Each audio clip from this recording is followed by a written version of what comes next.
రష్యాతో వ్యాపారం చేసే ఏ దేశంపైనైనా కఠినమైన ఆంక్షలు విధిస్తామని అమెరికా అధ్యక్షుడు డొనాల్డ్ ట్రంప్ హెచ్చరించారు.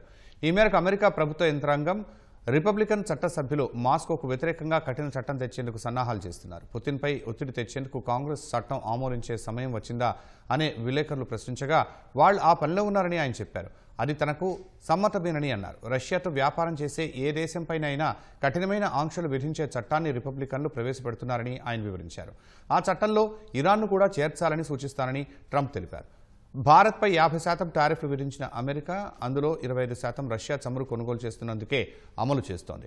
సెనేటర్ లిండ్సే గ్రాహం ప్రవేశపెట్టిన బిల్లు ప్రకారం రష్యన్ చమురును కొనుగోలు చేసే వారెవరికైనా చేసి తర్వాత అమ్మితే 500% టారిఫ్ను విధిస్తారు. ఈ ప్రతిపాదనను సెనేట్ విదేశీ వ్యవహారాల కమిటీ ఏకగ్రీవంగా సమర్థించింది. రష్యా, ఉక్రెయిన్ మధ్య రక్తపాతాన్ని ముగించడానికి ట్రంప్ కొత్త విధానం అమలు చేస్తున్నారని గ్రాహం తెలిపారు. చైనా, భారత్, బ్రెజిల్ వంటి దేశాలు చౌకగా రష్యన్ చమురు, గ్యాస్ను కొనుగోలు చేసి పుతిన్ యుద్ధ యంత్రాన్ని సమర్థిస్తున్నాయని ఆయన ఆరోపించారు.